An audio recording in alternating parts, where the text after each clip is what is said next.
odds Stoops is here next year? 15%. I don't want to say that it's a zero chance and get people excited. No Filter Radio with Alan Cutler, brought to you by Quantrell Auto Group. QuantrellForLife.com. Good afternoon with Jimmy in control, so he thinks. I'm Alan Cutler, honored and pleased to be with you. By the way, Jimmy, I'm not in control either. My mouth just goes wherever it goes. Thank you for tuning in. You don't even flinch anymore. You've heard this stuff enough. Thanks for joining us, whether it's live now anywhere in the country or podcast tonight or tomorrow. And please tell a friend. Thank you, thank you, thank you. That was McCowan talking about, he went to the hospital. He got checked out. He wanted to come back. There's some interesting sound bites about his little journey Saturday night, and his desire to help his teammates, I think, is a beautiful thing. I think it's real. I think it's sincere, and I think it's nice. The 15% comment, Justin Rowland, who does a wonderful job, he said that yesterday, and he's made a lot of phone calls, and there's a lot of stuff going on. I'm sure that I don't know. I'm going to guess there's some stuff going on that he doesn't know, but I think there is some stuff and some conversations going on. We'll see. We'll see. I will tell you this. I honestly believe if I was putting a list together as to who would be the coach next year, could be Stoops, I would put the over and under. In the field, when you get like 4 or 5 Derby horses that are long shots and they kind of group them together, that happens every now and then. I'm not going to be surprised if the next Kentucky coach is somebody that you really didn't figure, because who figured that Mitch would be smart enough to get Mark Pope? Not me, not you. So, there's a lot of connections out there between athletics departments and people that we just don't know, because it's who you know in relationships. So just keep that thought in mind. And I got to tell you, I still stand by this. Kentucky beats Tennessee and things can change. They can.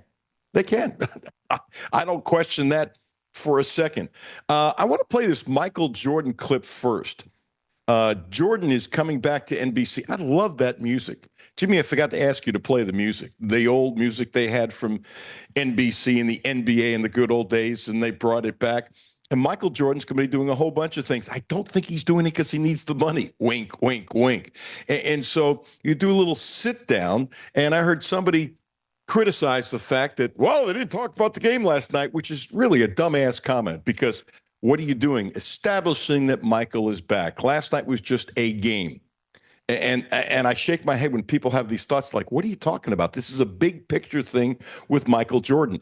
And I actually believe, and Jimmy, I want to know what you think, if you believe what he says about the last time he thinks he shot a basketball. This was on NBC, Mike Tirico and Michael Jordan last night.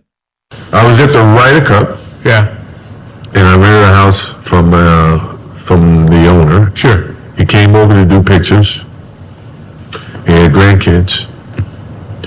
And I was meet and greet and thank him for allowing me to stay in the house. And he had a basketball court. He says, I want you to shoot 1 free throw. I said, really? And I already paid for the house. It's not like he got to see me. So when I stepped up to shoot the free throw, it's the most nervous I've been in years. Stop it. In years. Stop it. Come on. And the reason being is those kids heard the stories from the parents about what I did 30 years ago. Right. So their expectation is 30 years prior, and I haven't touched the basketball. I hope you switched it. Absolutely. I got the most gratifying event that made my whole week is that I was able to please that kid, not knowing if I could. That's a great story, and I absolutely believe it. I remember when Michael was here, and he just didn't say it to a gang of reporters here. He said it many places. When you play an exhibition game, somebody asked the question, well, it's an exhibition. A lot of people don't care. And he said, no, wait a second. He said, there'll be some kid in the stands who's never seen me before, might never see me again, and I have to perform for that. Now, did he perform like the 7th game of a championship? No. But, he gave some pretty good minutes. I thought, considering his exhibition at Rupp, I thought he did a nice job. Okay? It's not like making the shot against Utah. And I honestly can see it. This story goes back well over 30 years, probably at least 32, if not 33 years ago. And I never remember why. For some reason, Sam Bowie came over to the house. And next door, my buddy Moose had a basketball court, and he would keep it low on purpose so the kids in the neighborhood could shoot. And my son was over there, and he could barely hit the bottom of the rim. Barely. And he was trying, and I loved his effort. And he's trying and trying and trying. He just waved and kept on doing his thing. And Sam says, come on. And he walks next door, and he picks up my son. And I wish I had a picture of it. To me, I think this is before cell phones. And my son then dunks a couple because Sam Bowie lifted him up, and he dunked a couple times. I would love to have a picture of that. Come on. Who are we kidding? And I said, hey, Sam, you didn't have to do that. And he goes, no, this is fun. And the smile on my son's face was just unbelievable. And you know what? The smile on Boo's face was unbelievable because he could see the joy he gave to my son and me. And he enjoyed it. He did it. I would never have asked him to do that. So then the ball's there. So my son just kind of goes away, and I flip the ball to Boo. And Jimmy, I'm not kidding you. About 10 feet away, he shoots it and airballs it. I went, whoa. And I flip it to him again. About 10, 12 feet, he airballs it. I flip him one more time. He airballed all three. I went, Boo, what's wrong? He goes, you don't understand. I haven't picked up the ball since I retired. I had been retired about a year, and this was deep into the season, and the Bulls had been courting him. And when they courted him, he stayed with Michael Jordan. And Jordan was trying to get him on the team. And I forgot how much they offered him. He just told me. I mean, I think it was in the Chicago papers, too. It wasn't that big of a deal. But they didn't need him to start. They didn't need to play 35 minutes. They told him, look, we need you for 8-10 minutes a game, and we'll let you work into getting in shape. And the whole thing was to be in shape for a good 8 or 10 minutes by the playoffs. And Sam told me that Jordan told him, look, we're going to win the NBA championship with you or without you, but it'll be easier with you. And Sam decided not to do it. He was financially set. He just didn't want to play anymore. And I get it. I understand it. I respect it. Just didn't want to do it. Remember all the injuries he had. It's awful, the injuries that he went through. I think he's still the only player ever to be a first-team All-American 2 years in a row and not play the entire season. It was awful. But the point is, he just didn't want to pick up a ball. And so when Tirico is kind of pushing Michael in a very nice way. What? You haven't shot it? Jimmy, I can see it. I really can. And he said they obviously shot the interview in Michael's house. Oh, my gosh, what a den that was. Just from the background, whew, it was unbelievably beautiful. And what did Michael say? Do you see a basketball court around here? And then the other thing he said, which I really loved, he goes, I would give anything just to take a pill to go out and be able to play again. So, Jimmy, I believe that he hadn't shot in all those years. Do you? Oh, yeah. Michael doesn't seem, well, I shouldn't say that, but he doesn't say, like, why would he make that up if he had shot multiple times? Like, that wouldn't make the story any better or worse. Like, the story's still great. Like, I believe it. Yeah, I do too. And that's a good way of putting it. The other thing is, I see this as an artist, and he can't paint anymore. Let's say there's a problem with his hand or something. For whatever reason, this artist doesn't have it anymore and you can't paint anymore. I could see no easel being in the house. Isn't it the same thing? Yeah. Doesn't it make sense? So I thought that was a great story. It really is. And so I don't know what they're doing with Jordan, but he's got so many stories. It's off the charts, and he's going to be back with the NBA, and it's great. Jeff Shepard. Love him. Reed Shepard. Love him. Family is spectacular. Jimmy, no filter is no filter, right? Right. Worst game I've ever seen Reed Shepard play was last night. Not even close. The second thing I'm going to tell you, I think another station didn't pick up on, and most people won't. The first one, they sort of got.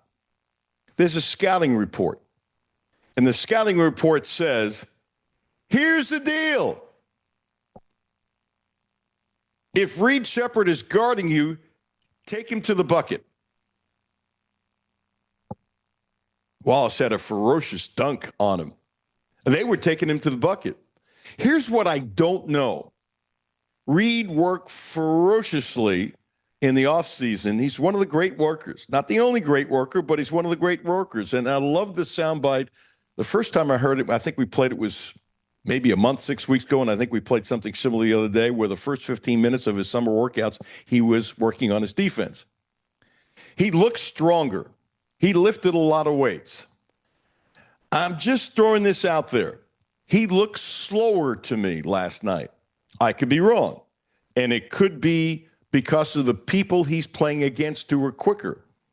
But I have seen at times, this is not revolutionary, where a player with lifting weights loses some quickness and flexibility.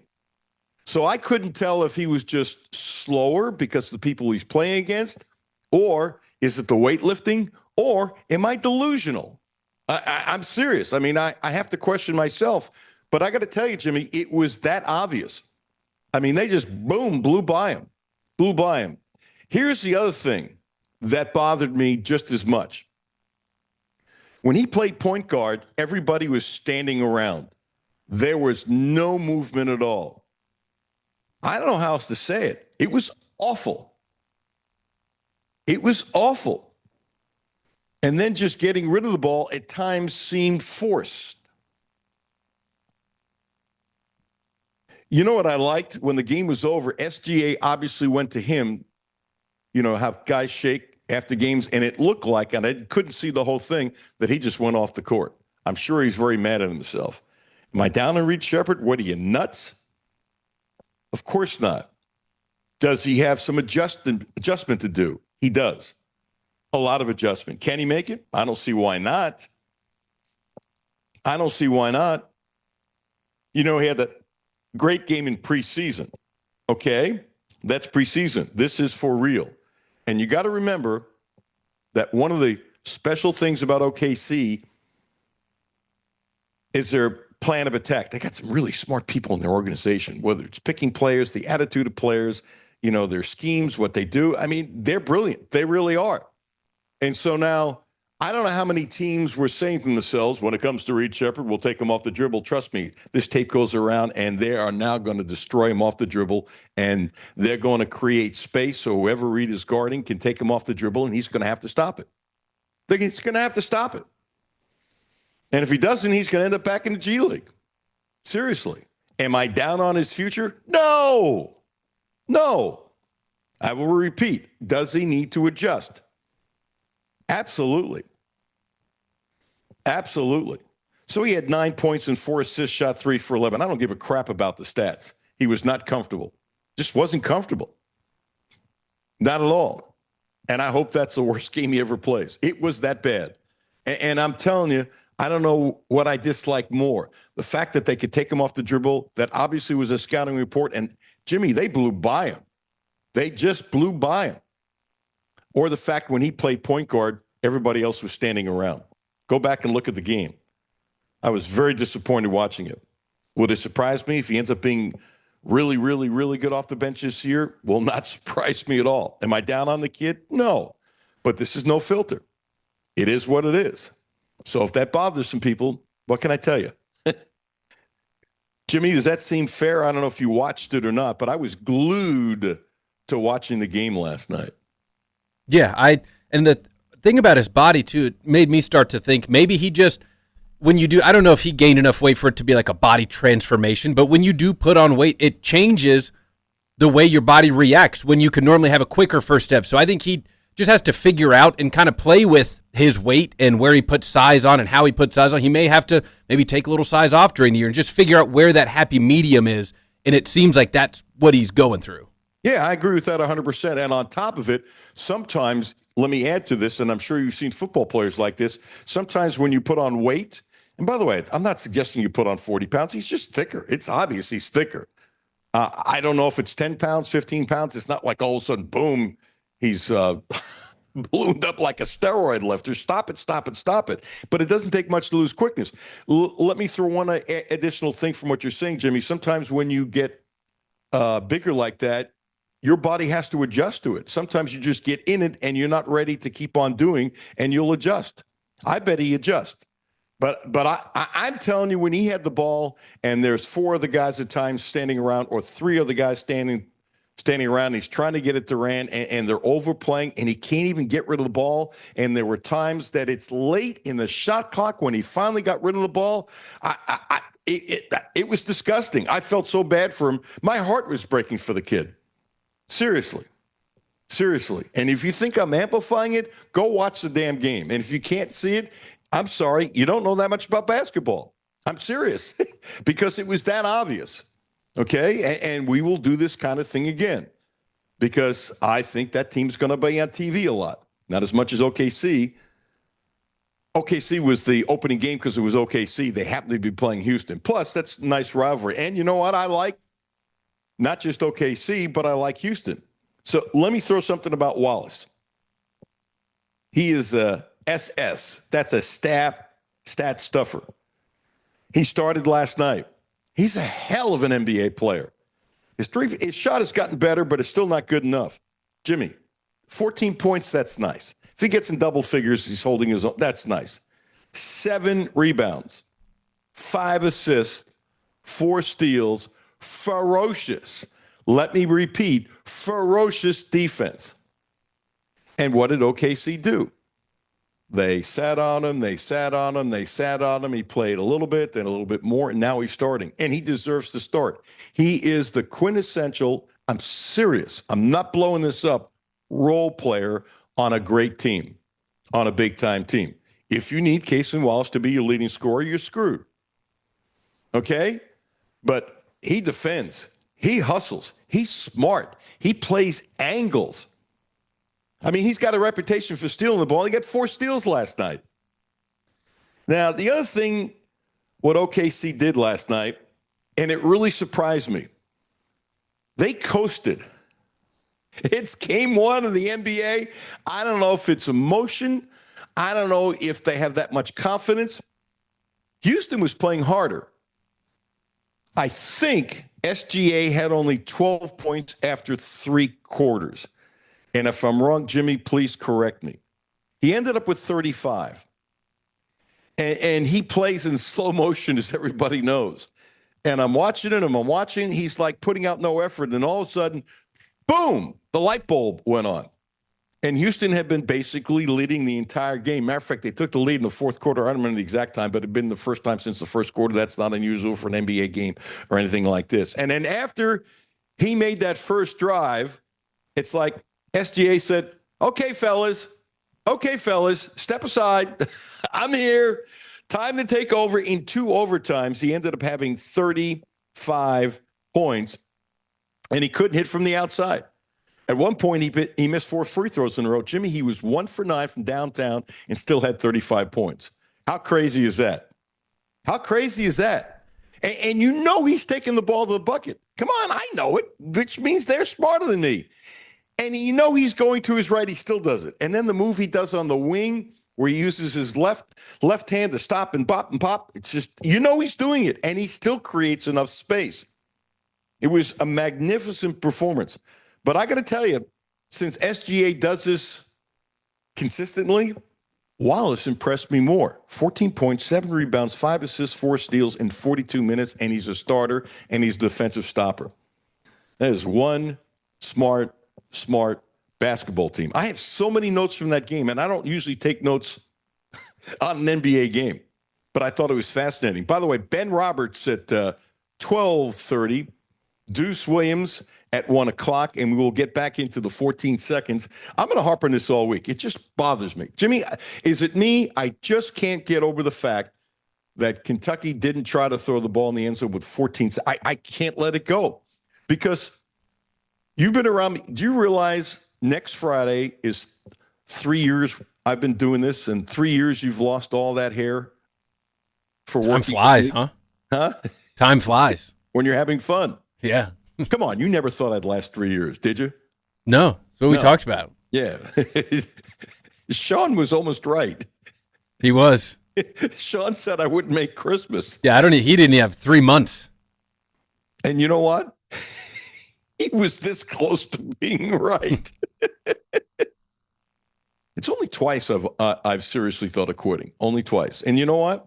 I'm so grateful I didn't, and grateful to LM. Seriously, it's funny how you change. It really is, and you have to be open-minded to change. But I give Lynn credit.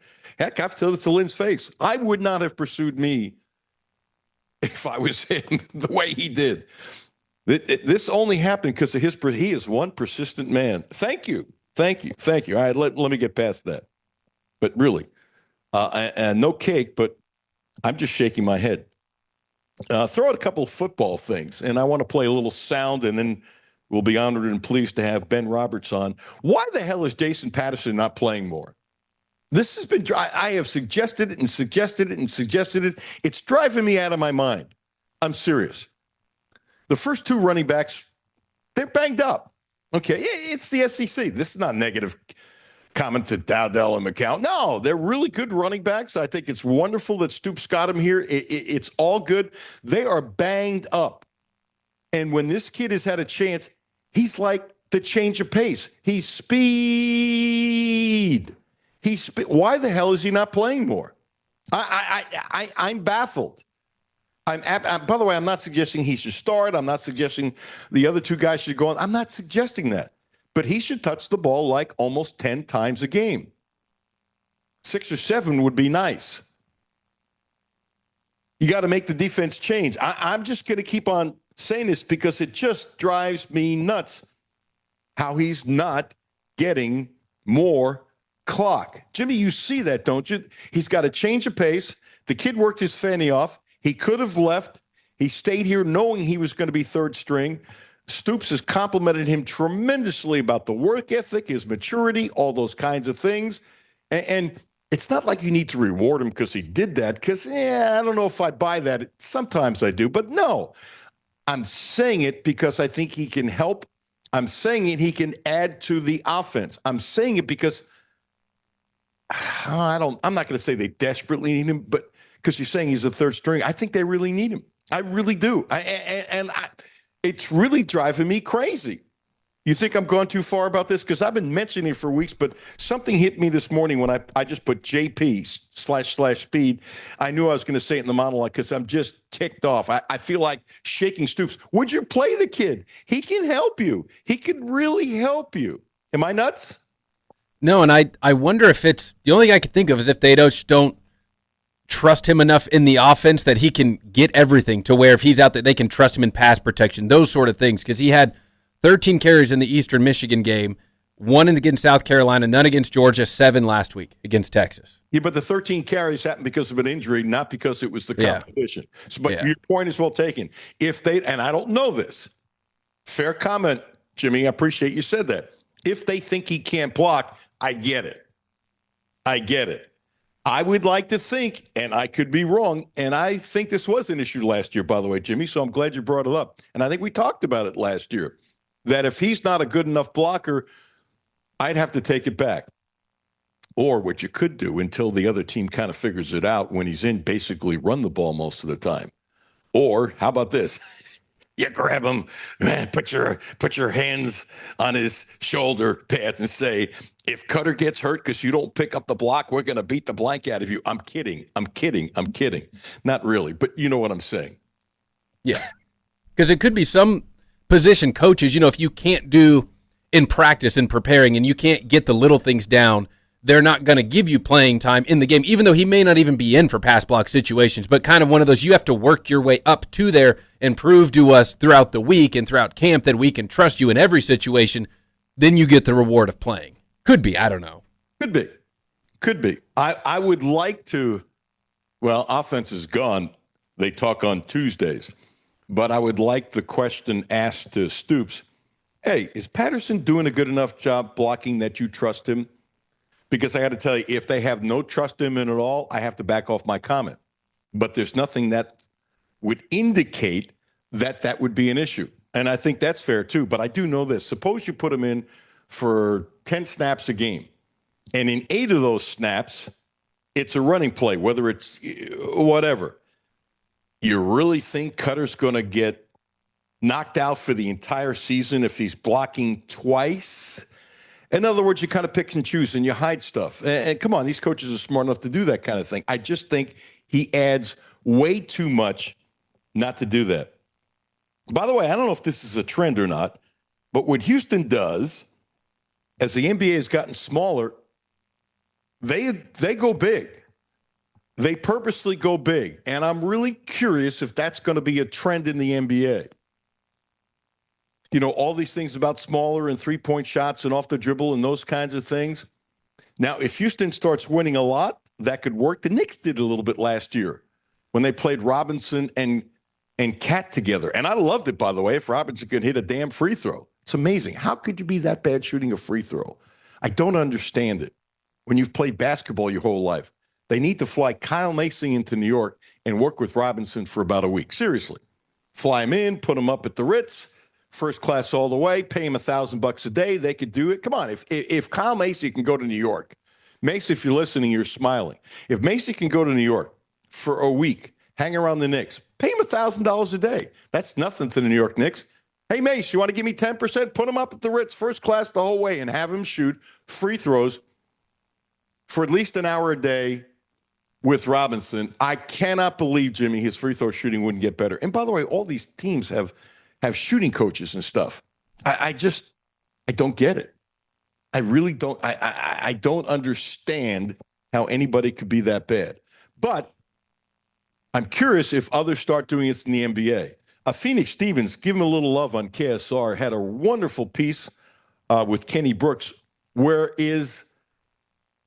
and I'm trying to remember the last time I heard a coach say this. He doesn't want to lead the league in steals. He wants to lead the league in block shots. And Kentucky was almost at the bottom in steals, and I think they were the best shot blocking team in the conference and country last year. If I'm wrong, I'm sorry, but they were up there. I should know that off the top of my head. And so he's recruiting for it that way. I mean, Clara Strack and their front line, besides being tall, they're very mobile and they can block shots. And it's fascinating in this world of three-point shots. That's what Kenny Brooks is doing. And it's different. It's also unique besides being different. I like the word unique better. And what it's also doing, if you play Kentucky, you're not used to that style. I'm not saying it's like the wide tackle 6 that Jerry Claiborne had, that if you only saw it once a year, one of the things that was an advantage to Kentucky is that teams didn't practice against it. And so they're only starting practice on the Tuesday for a Saturday game, and it created problems. And I didn't think the wide tackle 6 would be something that everybody in the country would be doing, but I really thought some other teams would do it based upon the personnel that you had that would enable you to do that, because if you have the right personnel, it really works. And you might want to run something else, but you don't have the personnel, and the wide tackle 6 would be better, but very few coaches can teach it. And that's a coaching thing. That's a coaching thing. Ben Roberts is on the on-deck circle. Subaru, the Outback, 0% interest, 0 for 36 months with the Outback. It's a wonderful deal. And if you want to spread it out to 72 months, it's 1.9%. What a deal. And I keep on saying we now have a leased XC60 Volvo, and my wife is in love with this car. She knows I say it, and she hasn't told me to stop saying it because she loves this car. The car's named Sophia. Jimmy, do you name your cars? Does your wife name your cars? I've never named my cars. She names her cars. Sophia, she loves this car. Yeah, my wife does. Yeah. Your wife does too? Yep, she does. Her car has a name. What's the name? She calls it the Ravioli because she drives a RAV4, so she calls it the Ravioli. That's cool. Yeah. That's cool.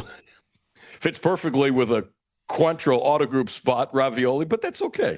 It's all good. She loves this car, and I've suggested, and I'm not sure it's not serious. I know my wife loves me. I think she likes her car better. It's newer. It's in better shape. Jimmy, you know what else he does? Runs a lot better than me. The Volvo XC60. It is unbelievably smooth. Smoothest things we've ever been involved with, no question about it. Check out the Quantrill family of dealerships, right place to get your next Subaru. They promise to get you the best in sales, service, and no gimmicks. Drive in from Danville, drive in, well, Paducah's a little far, but I'm telling you, you drive in from Louisville and you're getting a dealership that takes care of you. They take care of you. I trust them. Quantrill Auto Group. Ben Roberts next. Alan Cutler, 1300 AM, 92.5 FM. No Filter Radio with Alan Cutler, brought to you by Quantrell Auto Group. QuantrellForLife.com. Hi, this is Alan Cutler. Have a no filter comment? Hit the text line, 859-381-1313. 859-381-1313. Hi, this is Alan Cutler. The Quantrill Auto Group has a great deal for this month. Subaru. The Outback is special, so check this out. 0%. That's right, 0% interest for 36 months. And if you want to spread it out to 72 months, 1.9%. What a deal. 0% interest for 36 months. Don't forget, the Quantrill family of dealerships is the right place to get your next Subaru, and they promise you the best in sales, service, and no gimmicks. I'm Kathy Binkaman. Over the holiday, there was an attempted fraud attack. My personal banker, Mary Rose, and I networked together, and the first thing that I thought of was I have to text her. And it was just within the next few minutes, there was an entire team that came together collectively. And that's just not the type of service that you typically get from your bank. That's Kathy's story. Now let's get to work on yours. Republic Bank. Time to thrive. Member FDIC. Houchins Insurance Group is proud to partner with Auto Owners Insurance, a company that provides opportunity for independent agents to make insurance simple for their clients, offering risk management services that range from a renter's policy for your college student to home and auto coverage for your entire family. Houchins Insurance Group assures you that nobody works harder to keep you protected from life's uncertainties. Reach out to AJ Boss or Zach Bennett at 859-263-2771 to see if Auto Owners Insurance makes sense for you. And now, Fox Jack Expo Saturday with specials and discount prices out far behind. Breakfast sandwiches and hot coffee are back on the outside. Great selection of snacks is holding steady while the drive-thru service is rounding out the pack. They're rounding the turn, and it's Clark's Pump and Shop for the win. Get in the winner's circle with Clark's Pump and Shop. Stop by and pick up 5-hour energy shots, 2 for $4.99, or Rolade sticks. Buy one, get one free. Clark's Pump and Shop. Return, refresh, refuel. Back to No Filter Radio with Alan Cutler. Podcasts on Apple, Spotify, and Google, Monday through Friday. Welcome back. Honored and pleased to have Ben Roberts joining us for a couple minutes. Hey, Ben, I like your background. Anybody watching on YouTube, we don't really push it. With the two stacks behind you, I think I know I should know it, but I don't. Help me out. Is that the Reds?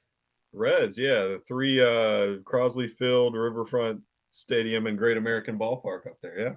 Wow. Okay. You grew up as a little kid. Would your dad take you to see Reds games and stuff like that?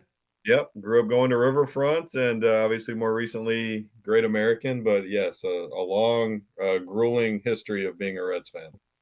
You tired of the Reds being cheap and the Reds spending a low percentage of the money that they bring in versus other teams? Yeah, we'll see. Every time or every year this time of year, you're optimistic that maybe they'll go out and try to sign a Kyle Schwarber who has obviously local roots or somebody like that.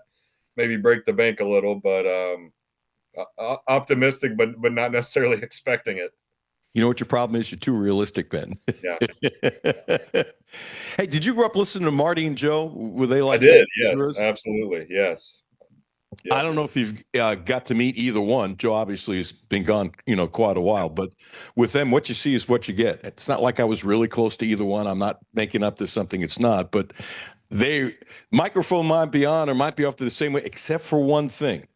One time I was up there, and I rarely went in the booth. I was invited in the booth if I wanted to, but I didn't go up to watch games.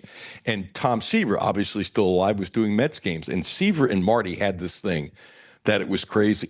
Commercial break starts, and he is hammering him like crazy. We are laughing so hard, literally. Nuxie and I are almost crying. The problem was, I say this nicely, there were some words used that were past me that the button would be hit, and Seaver got so ticked off, he rushed in the booth, and he's yelling at Marty. I'm telling you, it was great. And I always thought the in-between innings would have made a great TV show if they just cleaned it up a little bit.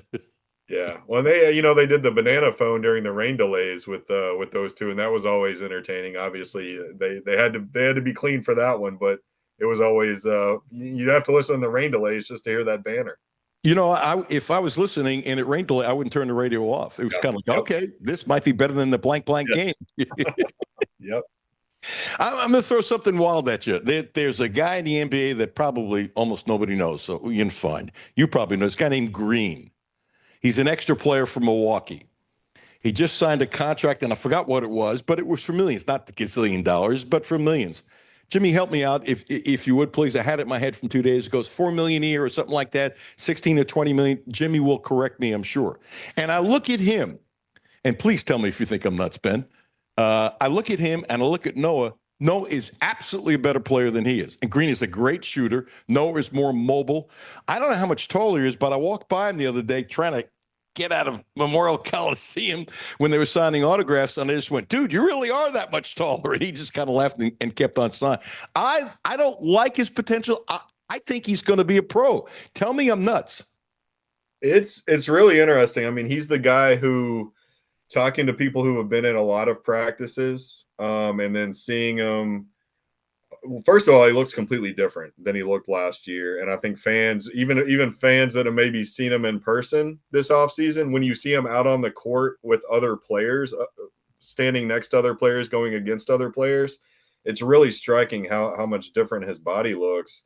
But yeah, I mean, Mark Pope, I was in his office a couple of weeks ago, and he told me that Trent was in the low 60s in 3-point percentage and 5-on-5 play so far this preseason, which is 5-on-5 play? 5-on-5 scrimmage play, not drills, not low 60% and 5-on-5 play. I don't know how you keep a guy like that off the court. Obviously, he's, like you said, he's taller than AJ Green, who you referenced there. He's probably an inch or two taller. Yep. He's a strong player. He uses his body well. He's not the most athletic. He's not going to be the biggest at the position he plays, but he also gives you 100% effort every time out there. So if you have a guy who can do the right things defensively, be in the right spots, battle for those loose balls, which he's shown in the past, he will do that. And if he's shooting the ball like that, then I don't think he's going to start for this team.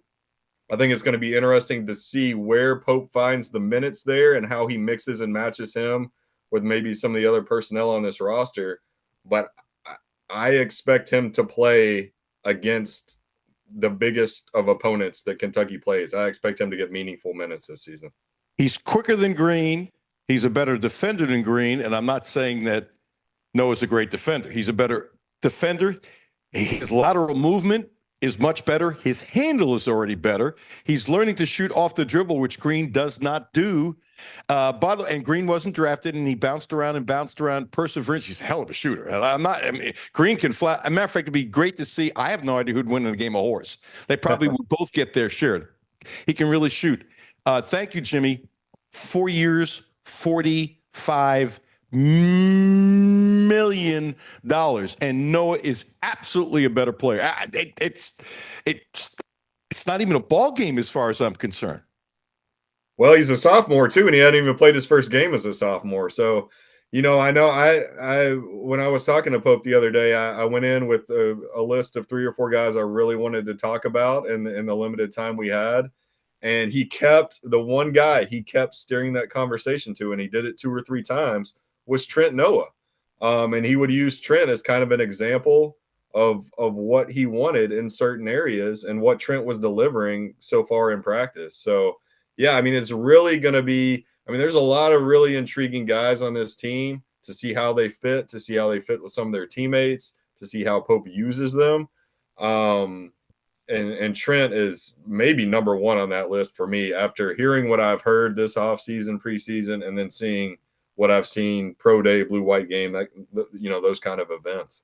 Ben Roberts, Lexington's Network leader, kind enough to join us for a couple minutes. Ben, you've gotten a lot of publicity. Everything I've seen has been all good on your story, putting together your sources that Kentucky is paying like $22 million for the team. I have a query that I don't know. I'm hoping you know better than me. I wonder, because Kentucky is smart, and they're not the only ones. How many kids on this team signed for multiple years because that money ain't going to be there next year? This is going to be like a stock market crash that we might be facing now. And I wonder, is that 22 million including in those contracts, not including those contracts? And if you know everyone who's got multi-year contracts, I'm going to bow to you because that's got to be ridiculous. I don't know how you do that, but I have to believe that there are some kids on the team. I think Garrison was a 2-year contract. I can't swear to it, but I was kind of told that, and I think you're nodding your head too. And this is a smart thing to do, especially when you sell a kid. You want to go to the NBA, that's great, but you really need 2 years. And if you sell that to a kid because they need it early on, they're more apt to accept the coaching better. You with me on this? Yeah. As far as what I heard while putting all this together, nobody on this team is on an actual written, like, binding multi-year contract. But Okay. without getting into the nitty-gritty of the details of the house settlement and how that has changed things, yes, next year the expectation is the overall payroll, or however you want to call it, however you want to say that, for not Payroll is just perfect. No. Kentucky. I Yeah, like yeah, okay. payroll is Uh, great. I'm glad you used that word. not just Kentucky, but across college basketball. That number is expected to lower, in most cases, lower drastically. And so, yes, it sounds like while there's nothing binding, um, the finances of this season were put together for some players, and this could also happen to players down the road as the season goes, depending on who it looks like might come back, or who might go to the draft.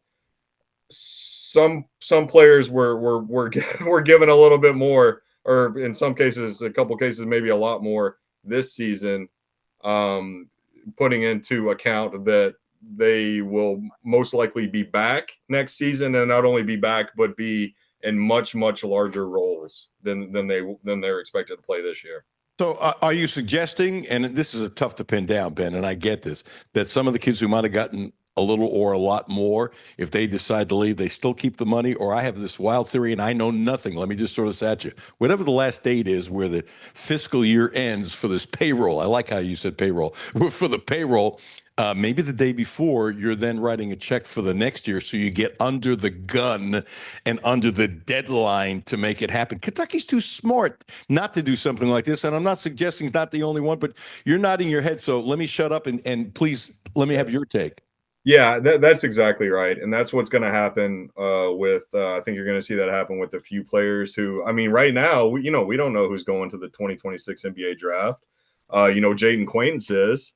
You obviously know Otega Owe and Denzel Aberdeen are going to be out of college eligibility, but there's a lot of guys kind of in the middle that they could get to the end of the season, even the early draft process next year, and like an Otega Owe this past off season, even maybe go through the process, but end up coming back and maybe getting some money up front before that rollover happens, with the revenue share to what you're going to be looking at in the 26-27 academic year. And yes, that's something that Kentucky is doing. They're not alone. I heard while talking to other sources at different programs around the country, not everybody's doing it, and those who didn't do it, and those who know of schools who didn't do it, are saying, Kentucky's smart to do this. There were a couple other schools that came up that they also know are doing the exact same thing.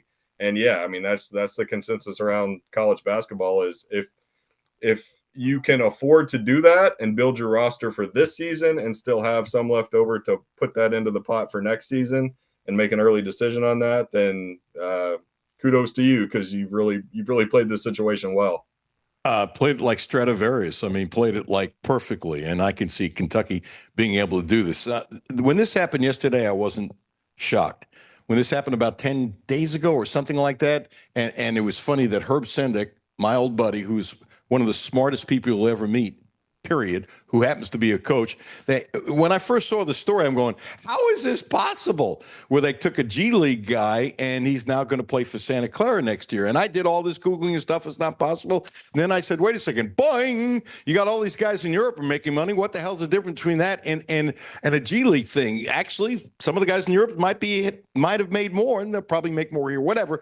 But the point is, when Johnson, and I never heard of the kid, by the way, committed to go to Louisville after 3 years in the G League, I went, okay, the trend started. But my buddy Herb Sendek, who's put a lot of guys in the NBA from Little Santa Clara, did the first.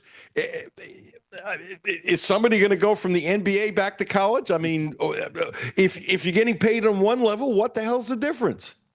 Yeah, I think that's the line they're going to draw. I don't think you're going to see LeBron James come back and play like a farewell year of college before he retires from basketball. But yeah, I mean, obviously, we've seen the last few years with all of these massive changes. The NCAA is they've had to change their rules and their guidelines and their bylaws, and they're clearly want to limit the amount of lawsuits that are coming their way. And that's, not just with eligibility, that's in all manner of, across the spectrum of college sports. So yeah, once somebody brings up the comparison of, well, you're letting Andrei Jelovich, for instance, play 2 years of pro ball, in Serbia before he came to Kentucky. So what's the difference between that and playing, what is a professional league in America with the G League? I think an NBA player who tried to come back would have a little more trouble. But yeah, it is. And coaches, and this might be something that also changes down the road, because a lot of coaches some coaches are starting to come out against this. Like, hey, this might be a line too far to allow these guys who have made themselves clear pros in American basketball to come back and try to play quote unquote amateur basketball, if we still want to call it that. I don't think a coach has any more power than you do. They have no power. Yeah, it would take a lot of them and a lot of big names to change it, but we'll see if that happens. Okay, let me throw a scenario away. You got a guy who's played in the NBA for a couple of years, two-way contract. Maybe he's been in the NBA a couple of years. He's making the minimum, that kind of thing. And BYU has a billionaire, like St. John's has a billionaire. And I don't know if AJ DeBanster is making $7 million. That's what's reported. I have no clue. Maybe he's getting wealthy. I could see somebody who's been in the NBA for 2 years now saying, BYU will pay me $5 million more to go to BYU, and I'll sign a paper which says I'm not going to have any sex. Apparently, they still make you sign that paper. How in the world could a court say, well, if you can go from the G League, why couldn't you go from the NBA? To me, it's only a matter of time. If there's a person, let's say a BYU or a school like that, I'm purposely staying away from Kentucky. It could be Kentucky. If somebody's going to pay you $5 million more, why not go back to BYU for 2 years? I mean, first of all, they have to want to pay you that much, and are you really worth that much? But the point is, you're doing it in Europe. Now you're doing it in the G League, which freaked me out when I saw this first story a week or two or whatever the heck it was. Why can't it be an NBA player? Why would the court say just because you're paying one guy more money than anything, professional is professional, getting paid is getting paid? Am I nuts?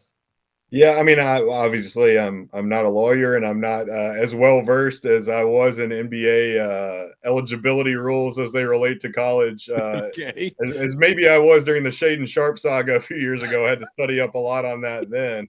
But yeah, I mean, depending on how all of that is worded in the NBA CBA and everything, so maybe somebody tries it and we can see what happens, and some of this stuff has been struck down. Zakai Ziegler wanted an extra year of eligibility.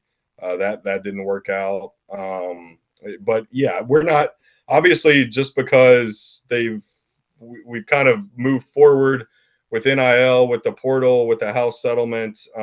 It's not going to stop lawsuits. It's not going to stop challenges, and certainly wouldn't surprise me if somebody tried to find a loophole in that rule. And I don't know that anybody's going to bounce back and make $5 million, especially in this post-house settlement world. But if you're struggling to hang on in the NBA and you can go somewhere and make $1 million, maybe somebody tries it. I bet somebody does try it. And you're right, next year, because it's going to be a market crash, it'll be very, very difficult. Two more quick things, and I always appreciate your time. I'm not as concerned with Lowe being out as a lot of, I think I could be wrong. My sense is this is normal. I'm not ripping fans. They're freaking out because Lowe is out. I think they're in much, much, much, much, much better shape than last year when they had the non-stop, so it seemed, point guard issues. What's your take as you analyze these guys, Ben Roberts? Yeah, from what I've heard about Jalen is he's not going to be out very long. So I think in the short term, under the circumstances, obviously you want Jalen Lowe 100% healthy. If you're Mark Pope, if you're Kentucky fans, completely understand that. But in the short term, I think this could actually be a plus for Kentucky because of the way this exhibition schedule is set up this season, where you have Purdue and Georgetown University, not Georgetown College. Where in the past you're playing against D2, maybe in NAIA schools this time of year. So now I don't expect Jalen to play the next two games against Purdue and Georgetown, but you have Denzel Aberdeen go up against Braden Smith, the preseason National Player of the Year, and another high major team and a high major backcourt. You have Colin Chandler do that. You have Jasper Johnson do that. You get to see what those three guys are able to do against actual high major D1 competition with really no stakes at all. It doesn't matter if they, everybody's going to be running around like crazy if they lose to Purdue by 30 points Friday night, but it doesn't really matter. Oh yeah, they will. They'll be going crazy. Yeah, they will. Yeah, I'm saying they will, but it doesn't matter. It doesn't matter. Pope gets to see how all three of those guys play at the point against a really, really good backcourt and a really, really good player and one of the best coaches in college basketball. And then the same deal next week against Georgetown. So to me, that's a plus. That because I think there are questions about, okay, can Denzel Aberdeen handle a 30-minute load at the point? Can Jasper Johnson make the right decisions in that situation? Is Colin Chandler ready for that kind of role in his second season at Kentucky? Well, you get to see it. You get basically a dry run with no consequences of getting to see that against two quality basketball teams, and in one case, the number one team in the country. So to me, that's a plus. And also Jalen Lowe is not going to be rusty if he comes back against Nichols or Valpo or even Louisville. I mean, he's got 65 starts or 65 games at the NCAA level, high major level under his belt. So to me, this scenario plays out really well for Kentucky. They get to see what they have behind Lowe, get to make some decisions moving forward, and if they lose, who cares? I mean, people are going to care, but it doesn't really matter. As long as they play well, if you lose it, what do you see? What do you feel? Learn something. I mean, this is all about learning stuff too, about your team, about your personnel. You did a great job with your $22 million story. I'm sure you got plenty of kudos. Your new boss. When we were walking into Memorial Coliseum, I said, "Hey, Dawson, between Roberts and Hale, you had a hell of a week." He had a big smile on his face. Yes, he did. You guys kicked butt that week. You really did, and you should feel really good about it because I'm going to guess you didn't write that story with 1 hour of work or 2 hours of work or 10 hours of work. You probably worked on that thing for I'm going to guess. I know I've been in that world. You probably spent a couple of weeks on that story while you're doing your daily gig. Yeah, well, I mean, a couple of months if you talk about starting to talk to people and start to put it together from the very beginning. I would say 2 or 3 months of just kind of on and off. But yeah, I'm glad it's behind us. I'm glad we're past it because we get to concentrate on some more stuff pertaining to the season. But yeah, it was fun to put together. It was educational. I hope readers learned a lot. But yeah, it was a big undertaking for sure. Not only that, I bet your Rolodex got much thicker too. Well, yeah, and I got to, yeah, yep. I think that's a fair way to say it. Give a real good plug for yourself where everybody can read you and those kinds of things. I'm surprised they're not having you do what I call TV with newspapers. That's next. It's coming next. Yeah, I know. Yeah, I mean, Kentucky.com, obviously every day print edition of the Herald Leader. And then, we have the Friday newsletter, which you can subscribe to for free on Kentucky.com, and that'll turn into a Friday and a Tuesday and a Thursday and a Monday newsletter here in the next week or so as the actual games start to be played. But we'll have a lot packed in there beyond all the stories that we're writing over here at the Herald Leader with Mark Story and Cam Drummond and everybody else covering UK basketball. By the way, if you ever need someone to help you out about how not to do TV, I'm your guy. Hey, man, I appreciate your time. You're really good at what you do, and that was a hell of a story. And I'm sure you went when you hit that button. Yes, I sure did, and I really appreciate it, Alan. Hey, man, have a great day. Yep, you too. See ya. You know what's really cool? It's nice to see reporters dig. That's a digging story, and we don't have enough of it. And when someone is dig, I want to point it out. I think it's really cool. There's too much negativity in the media and stuff like that. And we see stuff like that. Give these people, whoever it is, kudos. It's interesting. In the old days, I wonder if Tipton is lifting. You're really complimenting the newspaper? Yeah. He did a hell of a job. It's pretty simple. There isn't enough digging. And part of the thing is that a lot of organizations don't give you the time. I'm not going to go on a tangent on that. We'll just kind of leave it alone. It's the bottom line. It's the bottom line. Well, sometimes a little time gets you a better bottom line because your product is better. Didn't I just say I wasn't going to go there, Jimmy?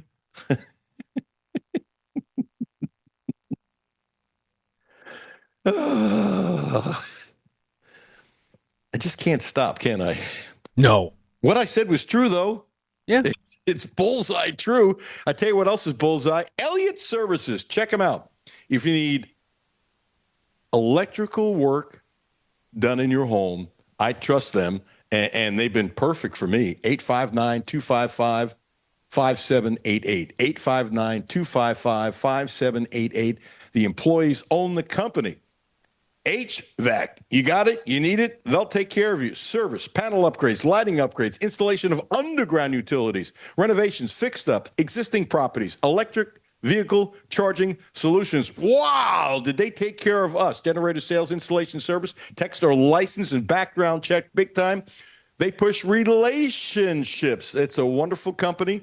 And thanks to Chuck Ely, that's how I found out about him. My friend who came over and helped us out a few years ago, whenever it was, needed some help again, electrical help, and he brought a crew over, and those young people were great and polite and clean and took care of it. Check them out, Elliott Services. They're great for me. 859-255-5788. Deuce is loose. Coming up next, Alan Cutler, 1300 AM, 92.5 FM. No Filter Radio with Alan Cutler, brought to you by Quantrell Auto Group. QuantrellForLife.com. Hi, this is Alan Cutler. Have a no filter comment? Hit the text line, 859-381-1313. 859-381-1313.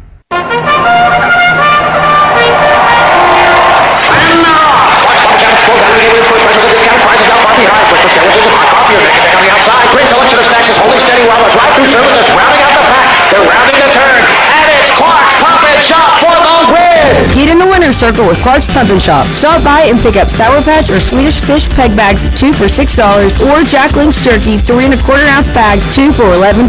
Clark's Pump and Shop. Return, refresh, refuel. Hi, this is Alan Cutler. The Quantrell Auto Group has a great deal for this month. Subaru. The Outback is special, so check this out. 0%. That's right, 0% interest for 36 months. And if you want to spread it out to 72 months, 1.9%. What a deal. 0% interest for 36 months. Don't forget, the Quantrell family of dealerships is the right place to get your next Subaru, and they promise you the best in sales, service, and no gimmicks. My name is Terry Schultz, CEO for the Rutherford County Area Habitat for Humanity. Republic Bank has really been a game changer. They have invested not only financially, but time to really listen so that we can move our mission forward. What I like about Republic Bank is they've come in asking, what are your needs? And I don't know that you get that any other place. That's Terry's story. Now let's get to work on yours. Republic Bank, time to thrive. Member FDIC. Houchins Insurance Group is proud to partner with Auto Owners Insurance, a company that provides opportunity for independent agents to make insurance simple for their clients, offering risk management services that range from a renter's policy for your college student to home and auto coverage for your entire family. Houchins Insurance Group assures you that nobody works harder to keep you protected from life's uncertainties. Reach out to AJ Boss or Zach Bennett at 859-263-2771 to see if Auto Owners Insurance makes sense for you. W223CV Lexington. ESPN Sports Radio 1300 and 92.5.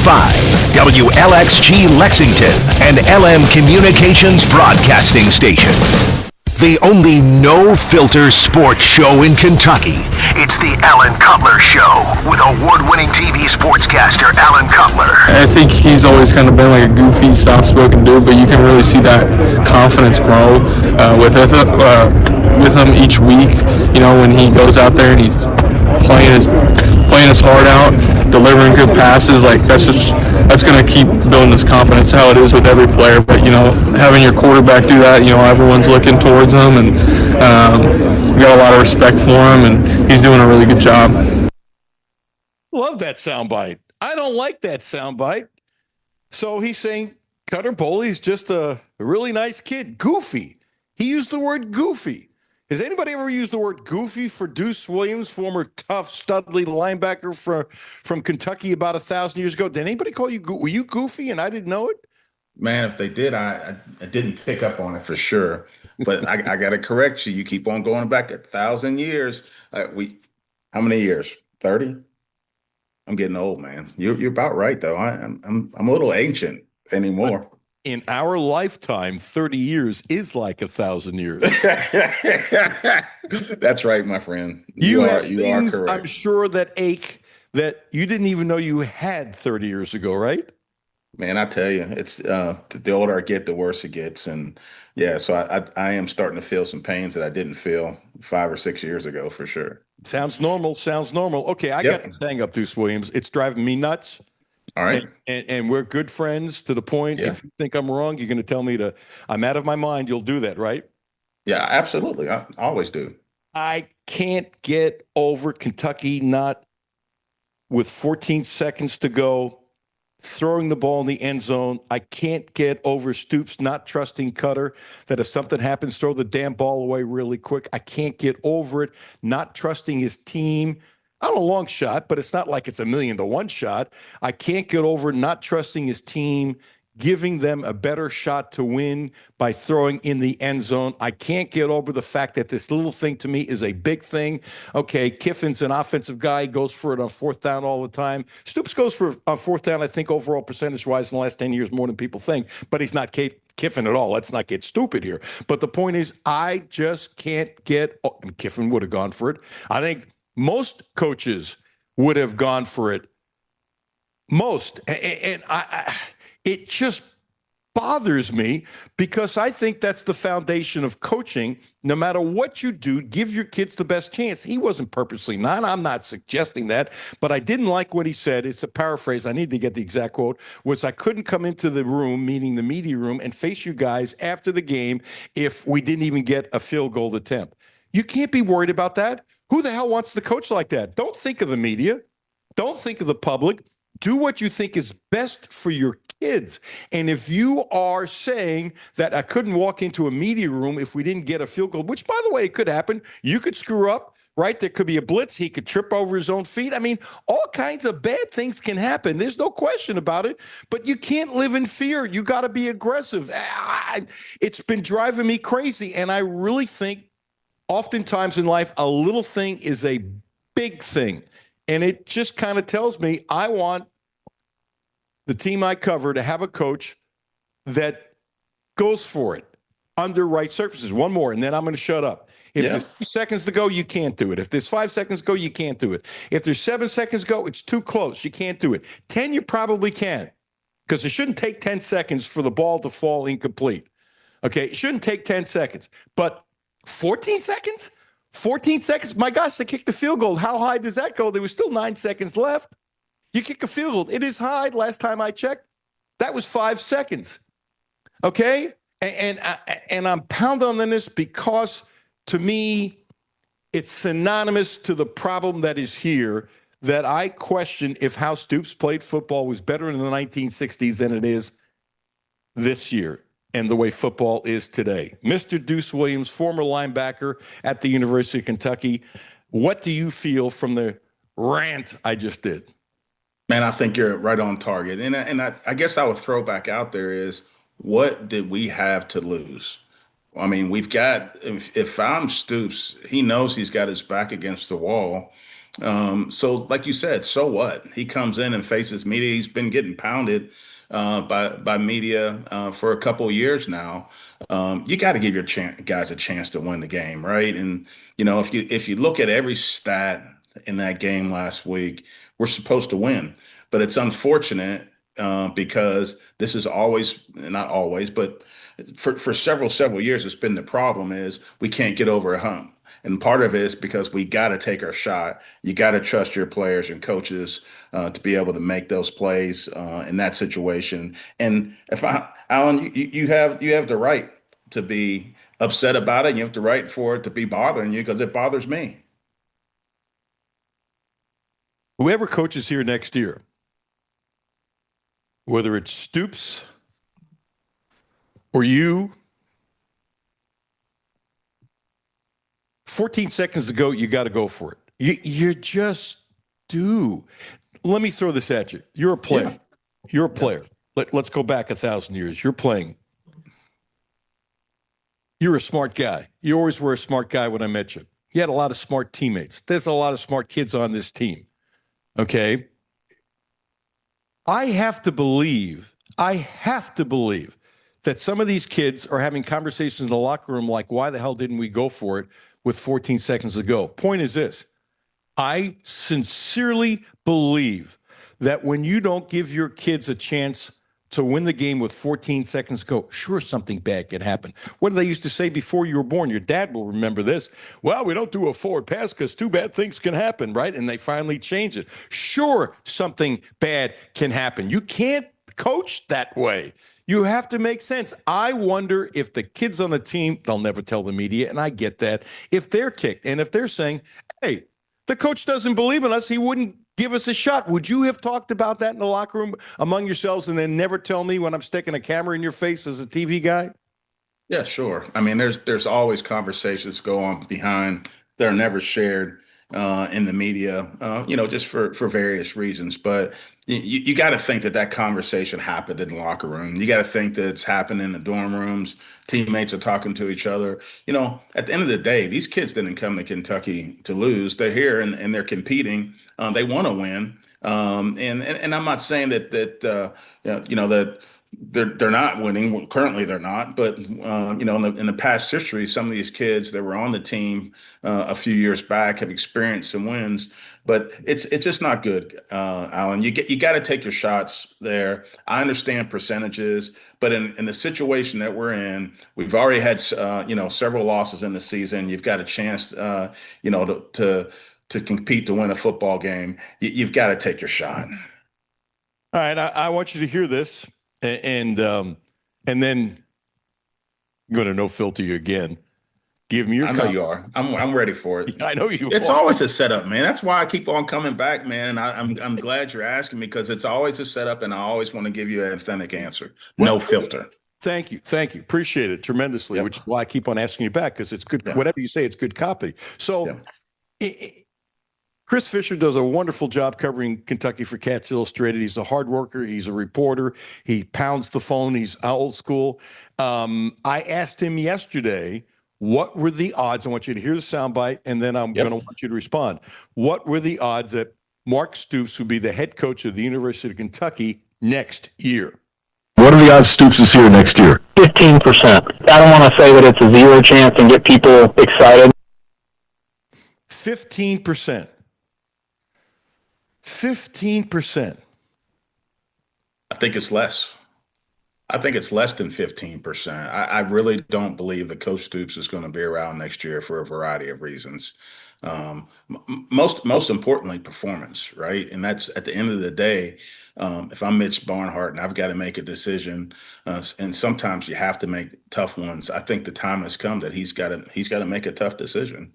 And two, based on a couple of weeks ago when we talked, when Stoops went to Mitch and talked about a buyout or and leaving, that tells me that he's not all in. And so in that case, one or two things are going to happen. One, we're going to find him another spot, or he's going to go someplace else to coach. And I've been reading, all the boards and news and everything, and I know his name has come up a couple times. One or two things are going to happen. He's leaving on his own, or we're going to find a spot for him to leave. Mitch is going to make a tough decision. I don't think Mitch makes a decision by himself, because you got to check with people with money and all those kinds of things. But your point's well taken. The other thing is, I want to clear this up. Stoops didn't go to Mitch and say, ba, ba, ba, ba, ba. And Stoops, in his denial to my story, I never said walking out. So that was just a BS answer that he lied. Okay. I'm not ripping him. He just lied. There was a meeting. Okay. And in the meeting, maybe somebody said, you need to do a better job in the NIL. Maybe someone said, hey, you know what? You're not helping me with the NIL. Maybe somebody said, you got to do a better job with the NIL. Maybe somebody said, you're not helping me. You know what? If you don't like what I'm doing, you can buy me out. So it's not like Stoops stormed into an office or anything like that. I don't believe it. And I know that's not what happened, and happened after the Tennessee game. And things are often said in anger.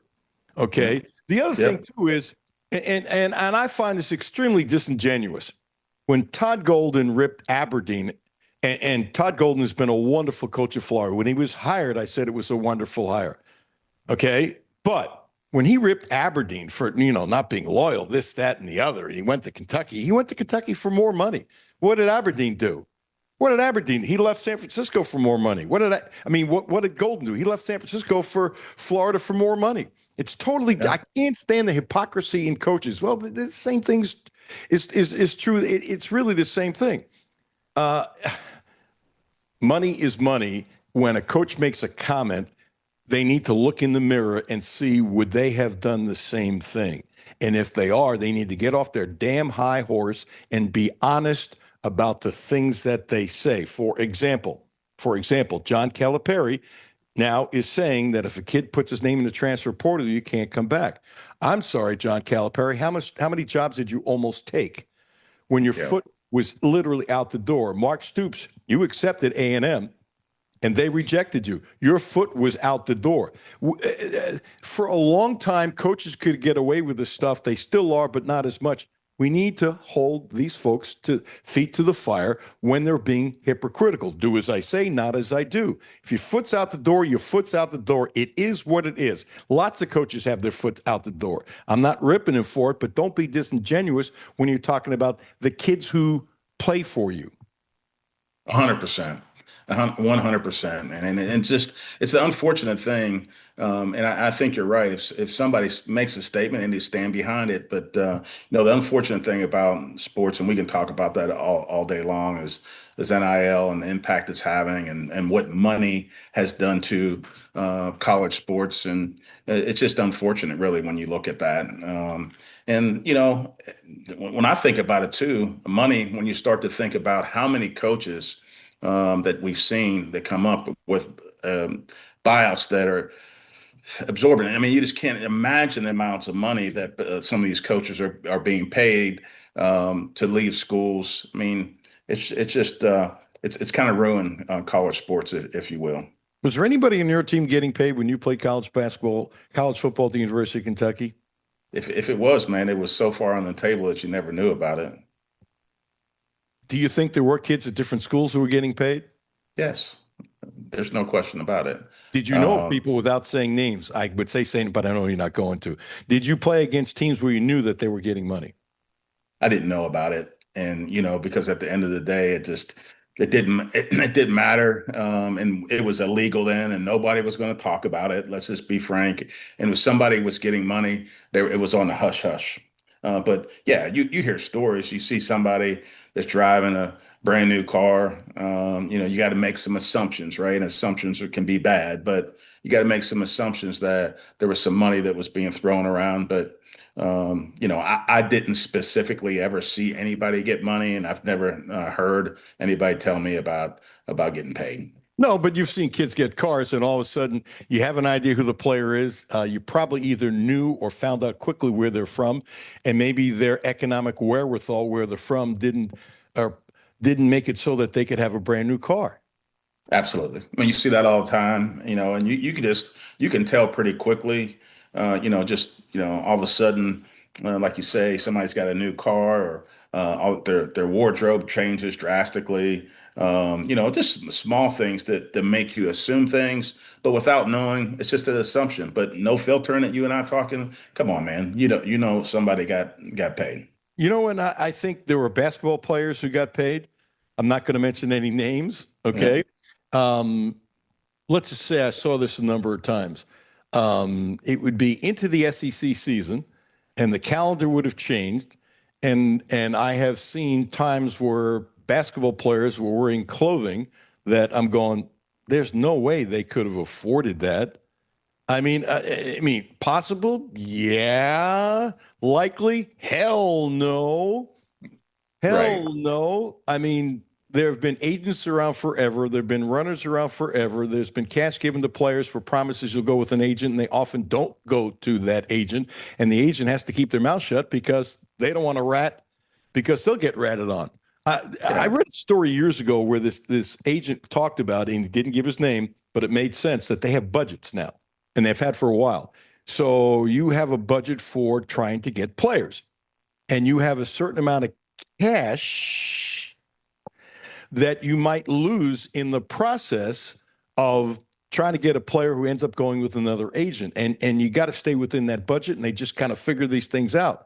And when I first saw it, and I kind of know a little bit more than I'm saying, to be honest, because there's no need to give a couple names now. Don't suggest that means it's from Lexington, Kentucky. You can suggest that, but you might be wrong. The point being is this, it's a business. It's a business. So if you get a first-round draft choice and the contract's worth, back then, it was a few million, not the millions it is today. That's how long ago this happened, which shows you the stuff has been going on for a long, long time. And you were an agent and you blow 10 grand on X number of players to get it, but you get 2 first rounders and you're making so much more. It's a business expense. It's a write-off. The problem is you don't want to write off too much. Absolutely, and more importantly, you don't want to get caught. Back in those days, right? Now it's free to be able to do that. And I don't think it's free. No, nobody wants publicity for doing this, and no, I don't think it is because there's still not everything is open season. It's just not open season, and I think there's plenty of things that are going on under the table that are still under the table. It's just not talked about because guys are making so much, guys and gals now, more power to them. Guys and gals are making so much money, but I don't think this precludes, it's like the old days when they say, well, if you pay a player X number of dollars per month, they won't end up cheating anymore. BS, they're going to want more money. What would make a player different from you and me? Hi, you pay him $300-400 a month. That'll be enough for them for living expenses and stuff. They won't have to cheat. That's one of the dumbest thing I heard years ago. No, they want more money. And the person saying it wants more money. You want more money. I want more money. Some of the logic in this crap is ridiculous. There's no question. I guess my question would be, Alan, is do you believe that the almighty dollar has ruined college sports? Not yet. It's coming. It's awfully close. Well, we're getting there. Well, my theory is look at the product on the field. If you think the product is slipping, I'm with you. Is there a problem with people not knowing players like they used to? Absolutely. Is there a problem with players who, and they need to fix this. Hi, I'm taking your money, but I'm not going to go to the bowl game because my agent said I shouldn't. No, you should tie these contracts. If I'm a business and I'm paying you X number of dollars for the year, okay, I expect you to play in the bowl game. Now, if you're really hurt, that's one thing. I'm not talking about my agent doesn't want me to, or I'm faking injury, and that could be a tough thing to kind of prove. But you need to fix that. But I'm watching sports and I'm seeing kids hustling like crazy. And I've seen a couple sound bites this year where kids are saying we're getting paid. We're starting to act like professionals early on and we want to make more money. And I'm sure there'll be some kids who get paid and will get lazy to say, oh, I can always make this money and it's not going to happen. And so you can actually pay a player and they start becoming even more of a professional early on because they like getting money. I'm not sold money is killing everything. And I don't begrudge the players for making it, but look at the product on the field. When you see the product on the field going down, that's when I'm going to have a big red balloon. This is part of just adjusting. I mean, I don't know what's going to be like 5 years from now, but I think it's just adjusting. Right. Good point. To In other that, words, people don't like it, and I get that. But you know what? If somebody would have offered you this money, would you have taken it? yes, 200%. And the people complaining about these kids making money, would they have taken it? Yes. Yeah, and I get that part of it. What I don't like is that for the player standpoint, I'm all for it. Like I want everybody to maximize and make as much money as possible. I just don't want it to change the game. And there's been so many changes in the game with the transfer portal, NIL. Just this, to me, it's just become it's a lot of crap, right? I just don't like the fact that players can come to the University of Kentucky and decide because somebody jumps in their cornflakes that all of a sudden they're going to turn around and jump in the transfer portal where they've got paid here, go someplace else and go make money there too. It just doesn't feel right to me. I don't like think there the needs fact to. that I'm sorry for stepping on you, but I'm with you. If you're saying kids transferring every year, should they change the rules? Absolutely. But I don't blame the kids for that. I really don't. I blame the rules for that. And now, would I like to see that rule change? Yes. But, you're going to take advantage of rules that you can to save money. And that's all these kids are doing. I blame the establishment for that. That needs to be fixed. Put a cap on how many times a kid could leave, whether it's one or two. Here's the thing that bothers me more than anything else. And I think this is the biggest bunch of BS of the whole thing, but nobody talks about, and I've mentioned this many times. How does a kid transfer 3 times in 3 years and still be eligible? How does a kid transfer 3 times in 3 years unless you're a freaking genius and be able to be on par to get your degree? You know this, when you transfer to schools, often, even if you have good grades, not every credit goes through. Isn't it amazing to you that you don't see stories about a kid who transfers 3 times and all of a sudden they're not eligible? Really? Every one of these kids is eligible? I don't buy it. That's a bunch of crap. There's something going on. That, to me, is irresponsible. That, to me, the presidents ought to get together and say, hey, wait a second. Why are we accepting this person? They're not even on track to get their degree. I get it. A lot of people don't get their degree, but there's a certain level at a certain point you got to say it's BS. Oh, it totally is. You see guys that play multiple years, because of you had the COVID year and then you get a medical and this and that, and they're playing for multiple years. And like you said, Alan, it's that part of it, the game has really become frustrating for me. Just the way that I'm wired and built and the way I was raised. And I was raised that you made a commitment, you follow through on it and you do it, right? And now you get kids, and again, I'm not.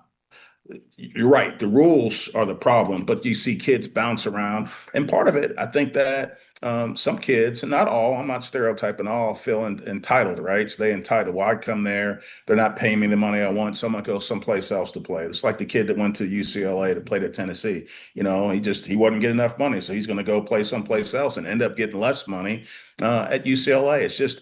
It's frustrating to me to watch that in college sports today. I just don't think that that's what college sports is meant to be. I think it could be ruined. I'm with you on that. I don't think it's there yet. My problem is I don't understand and I don't have the vision as to when this will stop. And if it doesn't stop, could it ruin college? Yes. But one of the reasons I don't think it will is because kids like to play on TV. Kids get excited when Saturday comes around. And if you ever see that you think the effort is slipping, I want you to tell me ASAP. Then you have a point of no return almost. That would be a difficult thing to come back. But Look, this is the biggest change in the history of college athletics, right? Yes, well, no doubt. Okay, so does it bother you that your athletics director, Mitch Barnhart, was way behind in the NIL because he didn't like it? And it's an Big athletics time. director's job to be forward with trends, and he was way behind. And I will venture to say one of Mark Stoops' problems in this program slipping tremendously after he did a wonderful job going to 8 bowl games in 8 years was his boss, the athletics director. I don't disagree, and I like Mitch. I really do. But he will probably admit that if he's going to be honest and up front, he'll admit that he's behind the times. And to Stoops' defense, he went to him a couple times and made reference to needing more NIL money and as far as raising that. And I think he saw it coming. And yes, Mitch was behind big time. It's hurt us. We're seeing some effects of those of being slow to the punch for sure. And that's the biggest thing in all these years. And the athletics director, who's going to get in probably every Hall of Fame when he retires, he did a lot. He's done a lot of good here too. There's no question about that. But that was a big issue. He blew it, and it's like he's the Teflon man. Seriously, he absolutely unequivocally blew it. All right, you're now running the football team. Cutter Boley is already really good. I'm not saying he's in the Hall of Fame, and I'm not saying he's great. For the amount of time he started, he's really, really good. He was 31 of 39. He threw an interception, and his thing, I like how he handled his interception. When he asked about it after the game, he said, I was trying to throw it away. I made a bad throw. I slipped. My fault. Because it was a horrible pass. So if he slipped, I buy it. It looked like he slipped a little bit. He was trying to throw it out of bounds. That's a mistake. That's on him. But he was 31 of 39. 31 of 39. My goodness, with wide receivers that are getting better, but still not very good. 31 of 39. The kid's a player. I mean, that was my point. A couple of months ago, we talked, and I think you're pretty much on the strong that Zach was going to be the quarterback, and I was like, man, I'm not sure about that. I think from what I'm hearing, it's going to be a battle, and I like Cutler last year. He got limited opportunities, but the kid just seems like he's just one that's just a player, man. Like he's going to line up, he's going to give you his best. There's no BS about him.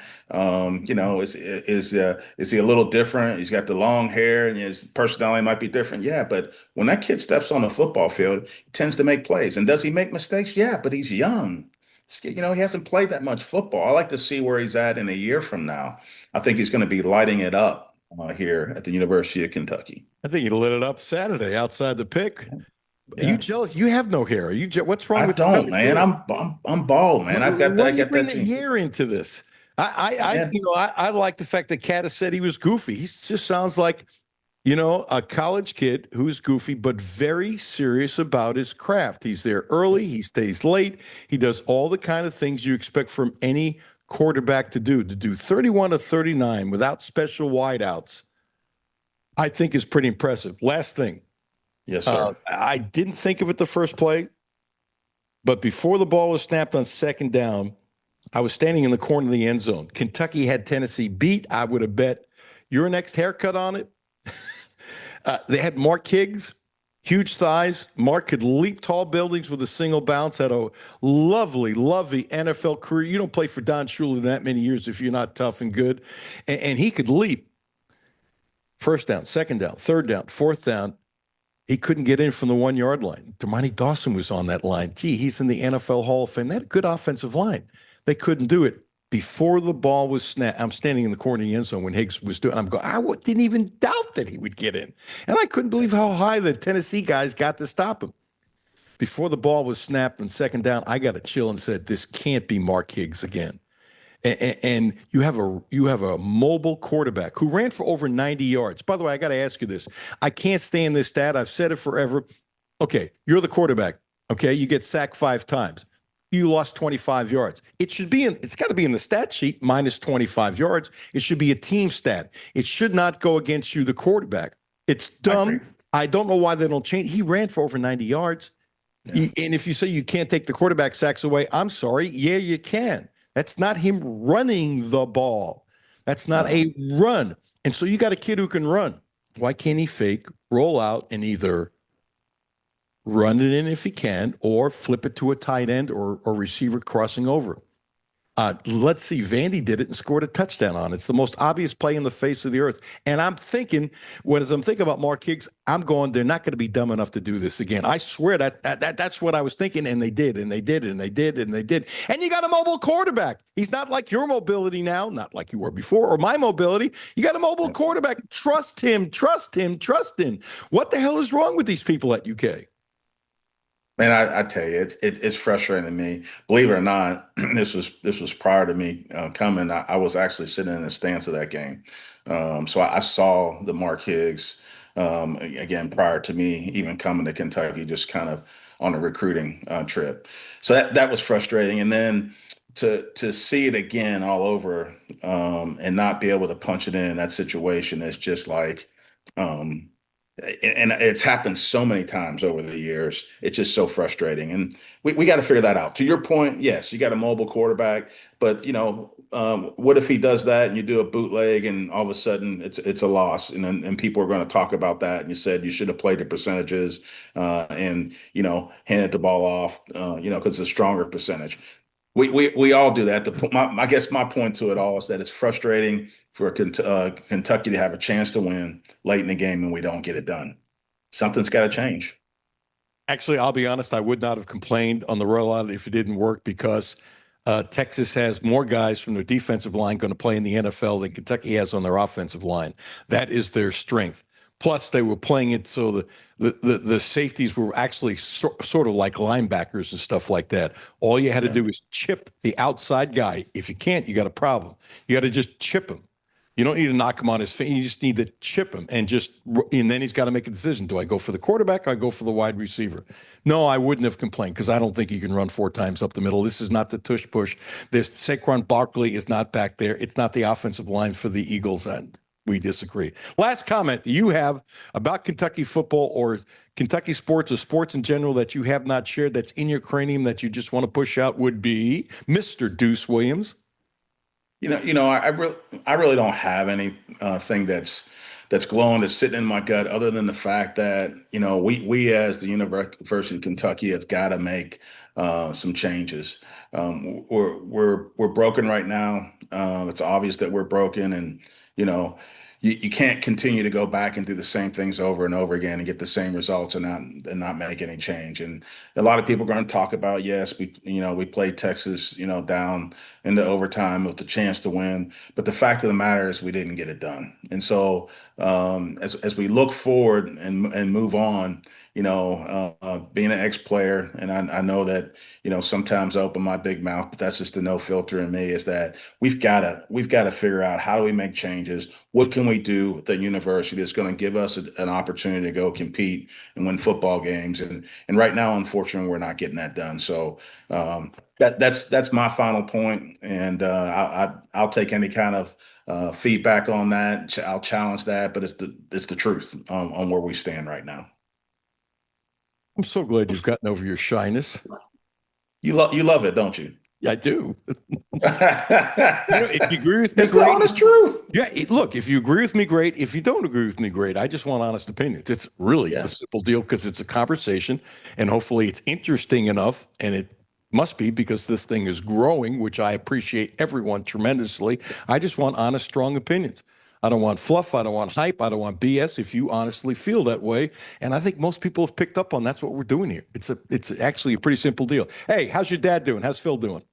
He's doing great. He said to tell you hello. He's doing fantastic. He really is. He sent me something yesterday that he's going to the health club, and I guess there's something that they're tracking right now on how many times that you're in the club and his usage. He was on the top 10 of the board, and man, so he's to be his age, still hammering out like that, and being in the gym as strong as he does, man. I commend him, man. He just he's a special man for sure in a lot of ways. I'm telling you, we've had enough conversations through the years when he starts talking about his grandkids, the smile goes ear to ear, and he is a monster. And I say this in a positive tone. He is a monster on that exercise bike. I mean, it's like he can do that forever. His legs are in unbelievable, heart too, it's got to be too, in unbelievable shape. And I applaud him, and it's really smart. Please say hi back. God bless you, Deuce. Sorry I talked too much today. Hopefully we'll talk next week. And real quick. Yeah. Do you have any thought of the possibility that Kentucky can beat Tennessee? Man, I need to beat blue, and I do, but 500 yards of total offense against how we're playing on defense right now, over 300 yards in passing, I think is where they're at right now. It's going to be a tough football game for us to win, and never say never. A lot of things have got to change for us to win that football game on Saturday. That's just the honest, transparent response to that. Thank you, Deuce. Have a great week. Appreciate you, brother. Hey, man. Take care. Be good. Deuce Williams, never shy. Want to thank Deuce. Also want to thank Gene Abel. Send me this. Tony Vitello, it's been rumored, was going to be the next manager. Mike Wilson did a story that he is the manager of your, Jimmy, San Francisco Giants, and literally the Tennessee baseball coach. And all I know is when he first got hired and has the job and won the championship, that he's known for being a very progressive coach. Are you happy about that? I don't really know how to feel about it. This has never been done before, where a coach with no professional experience comes straight from college into the big leagues. As a lifelong Giants fan, Buster Posey's in charge over there. I have to just have faith in whatever he's doing. So I don't. It's a weird thing to see because you're like, I don't know how to feel. This has never happened before. Buster Posey's a really smart dude. He obviously can do anything he wants. Look, the manager of Milwaukee, and that's a little different. Wasn't he the skipper for Notre Dame for a long time, but was a coach with Milwaukee on the bench for a number of years? I don't remember how many before he became the manager. So he was ingrained, and the guys love him. They don't like him. They love him. They call him Murph. Apparently, he lets guys be guys. He's really smart on baseball, and he knows his role. But let's put it this way. I didn't predict this before I first heard about it, but I'm a little surprised it hasn't happened before. Managing the 25 guys will be the fascinating part about this because it's different with the money and the egos, and you're not managing 25 guys in college because you're just not. You might have more than 25 guys on the team, but you're not managing 25 guys because a bunch of them know they're not going to play, and they might not be happy with their roles. This is totally different. I think it's a fascinating experiment. Fascinating experiment, and I wish him nothing but the best. Really, I wish you well with this. It does make me wonder who, like the bench coach would be, the other coaching staff he has that would potentially have veteran coaches to kind of help him along through everything. Bet your last dollar that the bench coach will be somebody that you know who's a really good bench coach who will help out. And I think that's pivotal, and I would be shocked beyond belief if one of the bench coaches isn't a former manager. That would be my guess, long-term manager. I'll give you an example. Don Mattingly, for example, I'm not suggesting Mattingly moved from Toronto to San Francisco, but somebody like a Don Mattingly, right, who's the bench coach for Toronto. There are a number look, I think Don Zimmer helped out Joe Torre and the Yankees tremendously. And Torre would say that. And Zimmer would sit there and they would have little conversations and that kind of stuff. And so if your point being they need somebody like that, couldn't agree with you more. They absolutely, unequivocally need somebody like that. And I tell you, if you need any electrical services, you need to go to Elliott Services, 859-255-5788, 859-255-5788. They took care of us tremendously. We needed work done totally for our EV charger. Our system was horrible. As a matter of fact, it was so bad when we test drove a car from Quantrill and plugged it in, the wall charger turned black. Thank God there wasn't a fire. Elliott Services comes over. They totally fixed our system. Boom. Totally fixed our system. Put in a whole new system. Took care of us tremendously. with confidence. And the young people that Chuck Ely sent over, my friend, they're clean, they were honest, they helped out. It was just really good. I couldn't think higher of what they do. And the company is employee owned, and they do anything you can think of. Anything you can think of when it comes to electricians and stuff like that. Employee owned, licensed, background check, non-commission based technicians, residential heating and air conditioning, including installation, maintenance, repairs, replacements, home generators, electrical handyman, EV chargers, as I said, heating and air, maintenance, HVAC system, voice data, Wi-Fi solutions. Think about it. Whatever you need, they do. Check them out. I trust them. 859-255-5788. 859-255-5788. Elliott Services. Alan Cutler, 1300 AM, 92.5 FM. No Filter Radio with Alan Cutler, brought to you by Quantrell Auto Group. QuantrellForLife.com. Hi, this is Alan Cutler. Have a no filter comment? Hit the text line, 859-381-1313. 859-381-1313.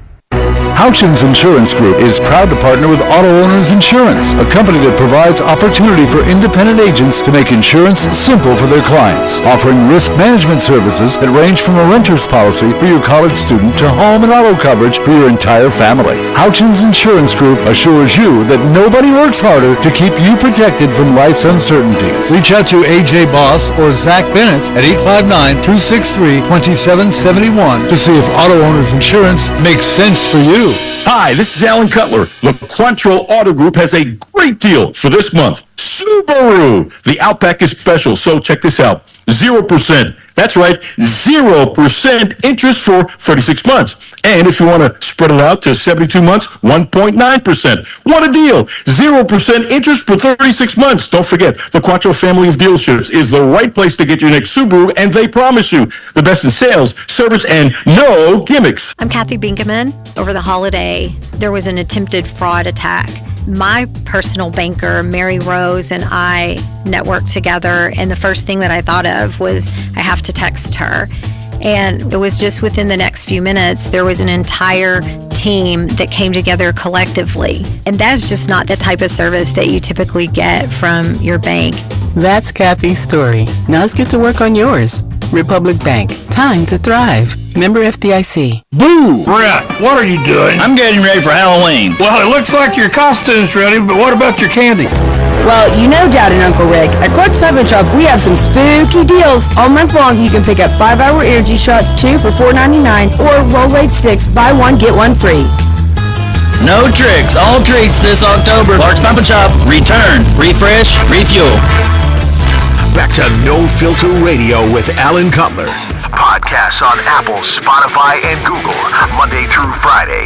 You know, you come in as a freshman, you're living the college experience, you know, and he was enjoying that, and he kind of came in last year, got a few reps towards the end of the season, but like still as a young kid, but then coming in and he worked his tail off this off season. He's been consistent through fall camp in the first few weeks of the season, and it's paying off for him. And you know, he works incredibly hard. He's one of the last people in the facility, studying with coaches and throwing after practice and all that. So like it's really nice to see that. And, you know, he's one of my best friends, and he's doing really good, and I'm proud of him. And I know he's just going to keep getting better and better. What a lovely soundbite from Caddis, right? That's just a lovely, lovely soundbite. And it's interesting how Cutter has commanded respect and earned it. By the way, Thursday Night Football, Vikings and Chargers pregame right here on 1300 at 7:30 Friday. Game 1, Dodgers Blue Jays, the pregame starts at 7:00. It's interesting. And Jimmy, we're going to play a couple bites from Bush Hampton, and I'm curious if you see it the same way. Not for a second was Bush down, at least publicly. I'm purposely saying nobody think I'm suggesting that. Okay, that's really, really, really, really important. But what I am saying, I honestly believe that Bush Hampton has seen the light in Cutter. He has seen the change. He really likes it big time. He likes how their relationship has grown. I'm not saying it was bad. Please don't read into that. I didn't send any new Bush, really. So it's on my computer, and I didn't send it to you. I think the same thing happened last week on Wednesday also. It was either Wednesday or Thursday. Okay. I would be willing to bet this is 100% my fault. We'll play that sound tomorrow. But I really like the temperature of what Bush was talking about, how he's worked and how the relationship grown and the things that they're doing. I think it's really, really good. By the way, do we have Braun? Yes. Oh, there we go. I'm 2 for 3. Really good. I just like the temperature coming out of Bush Hamden's mouth. You could see a bit of a smile. You could see and feel that he knows he's working with someone who can be special. It makes a difference. It makes a difference. You know, Will Stein, a lot of people like him with good reason. Future head coach. He's the offensive coordinator at Oregon.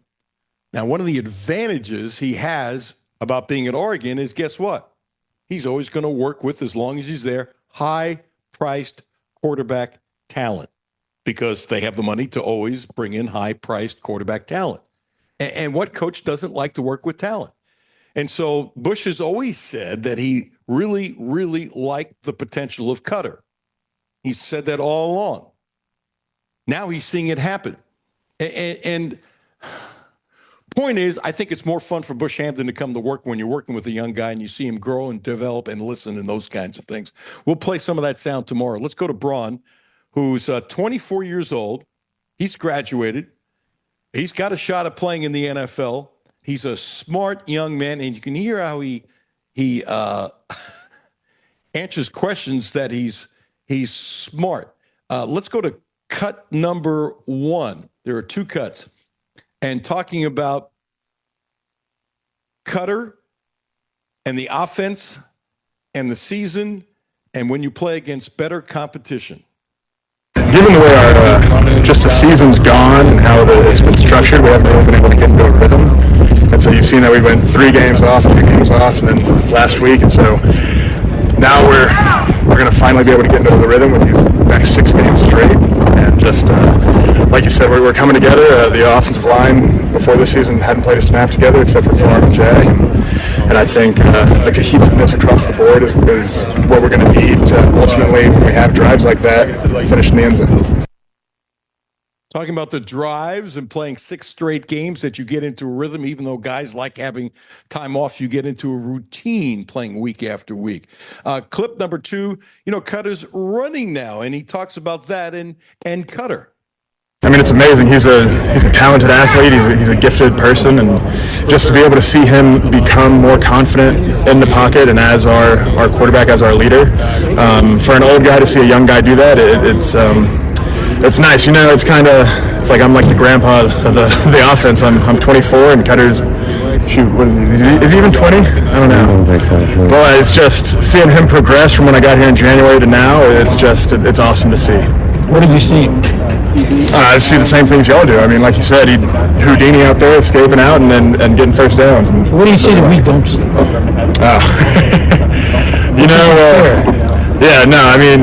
He's a great guy. He just he's always going to make me laugh, and it's good to see him every day. I mean, good to see him every day. Didn't answer the question, did he? And that's okay. It's kind of one of those when you get asked for a specific and you know, but then you're like, well, I don't really. I just mean in general. He kind of got put on the spot 3 different times. He did get put on the spot. And really, if you put a short list together of guys on the team who could handle that question, Josh would be one of them. He's 24 years old. He just didn't want to say anything negative, and that's okay. I like how he handled it. It's fine. And I really like the fact, Jimmy, how he danced around it. It was really, really good. Stoops from Monday pre-Tennessee. Do we have that? Yes. Okay, I want to play one clip before we finish up. Clip number 5, and Stoops is talking about Cutler being able to make quicker decisions because In practice, it's been that way. But Bush has been really, hard on him on quick decisions and, being decisive. As you know, the people we're playing and the D linemen they have, they could harass you in a hurry. So I think it's been making good, quick decisions. Good, quick decisions. I tell you what, it'd be a good, quick decision for you if you visited Terry Page. Terry Page, 859-373-0578.